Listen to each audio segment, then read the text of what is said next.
Normally, I give these things at least a day to collect myself, but what the heck? Heck, I mean, I thought I would strike where the proverbial whole iron is still hot, so it just streamed a few hours ago in my time zone, so here are my reaction and thoughts on the latest direct for Donkey Kong Bonanza, one of the most anticipated games on the newly released Switch 2, which will be coming, this July. Hi, and it's actually what I was kind of hoping and expecting that they didn't cancel the open world 3D Donkey Kong game, the first new 3D DK game in many years. They just moved development to a newer, more powerful system. So, let's begin. And once again, it'll be my opportunity to defend and the new design and say that DK's new design is good actually in terms of both this and the new Mario Karts, or the whole. I like how the idea is going for like how yes, I can appreciate how you can make things look so real on all these systems, but I think we've hit the ceiling there. So the next logical step to me would be just to go all out and how over the top and cartoon you can make things with DK's expressions, well as out of the world he explores. I actually really like the idea of him digging for gold and the quest going down to the center of the earth, so to speak. And we also got more details on the bad guy. The Eye of Gold Teeth is officially named the Void Kong. Let me just say, I'm gonna look forward to knocking out his teeth as well as those of his enforcers. It should be a lot simpler from what's going on with mine. Apparently, one more might be coming out than I anticipated, but I'm getting ahead of myself.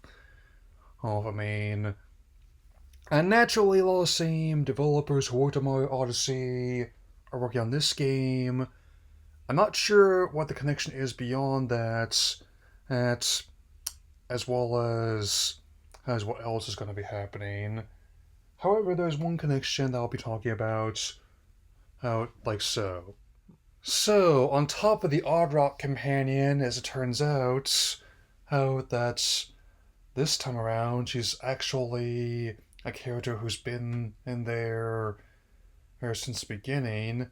That being Pauline, a singer who is being held hostage, and also becomes your companion and key helper in your quest. And it turns out the Bonanza has multiple meanings, not just the amount of fun that's to be had with finding secrets and smashing through who stuff, but also the that's also the name of the treasure you're looking for. Her and I'm also immediately liking, on top of like the new and classic cosmetics you can get, it's both in-game progress as well as the amiibo unlocks. Of course, there's a new one for this game. Why wouldn't there be? Hey, I can imagine there'll be lots of art of her and her new baggy coveralls and her tiny little tootsies as well. So there's that. Not to mean, even with all the discourse about how some of the other work, I'll definitely admit the movie had some great lines. How do you do such fantastic stunts with such little feet? As for the $70 price tag, well, I think we're reaching a stage where all this whole quote unquote variable pricing, as they've taken to calling it, is is that it's not just the what the price itself, but what you get for your money. I mean, using the only one that I paid that list price for, Zelda, uh, I have had that one for a little over 2 years now, and I'm just now getting into some of the bigger story moments. And say what you will about how things are on a business side, and a lot of people have. They're definitely one of the ones that tend to offer you more for your money on than your typical bog standard annual release from Ubisoft, EA, or Activision Blizzard. Blizzard, I would say. And I wouldn't say it's quote unquote giving in so much as like there's always going to be a subset of people, who, like with Apple, who really are going to want this stuff right away. Hey, as well as others who tend to wait a bit for more to come out and then to work out some of the proverbial kinks, so to speak. Hey, and bottom line, when I do get my Switch 2, which I do not see myself getting until 2026 at the earliest, is this will definitely be one of the games I'll be after. So, that like I usually try to go for a mixture of both first and third party titles when I get any new system, and we're actually nearing like my five right there with this Pokemon Legends ZA, hey, Mario Kart World, and to round up my five, be a couple ones I know for sure I could not get on the base system. Those being Cyberpunk Ultimate Edition, which has both Phantom Liberty and Version 20 already included, and George's called Yakuza 0.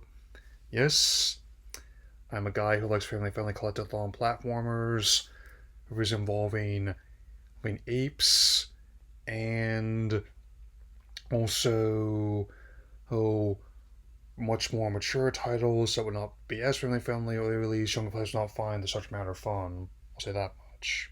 At least not as much fun as figuratively going ape on some poor or fool that tries to steal your treasure. I mean, so while this may not be a conventional direct, I don't imagine we'll see one of those until August at the earliest. I mean, I think that's when Gamescom is and close to when Tokyo Game Show is as well. It is a distinctly Nintendo move to give us something different from what we're expecting, but in a good way, personally. And with that in mind, I'll keep working on my remaining Master News vlogs I have ready for when I have my teeth out.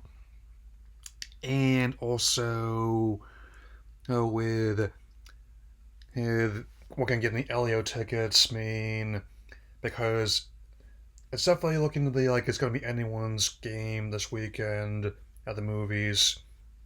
It's going to be definitely out of my hands how well each one will do.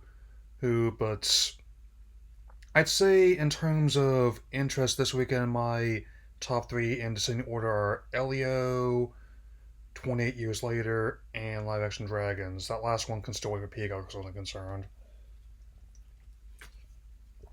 Anyway, that's all for now. And I'll see you all again soon, so take care, everyone.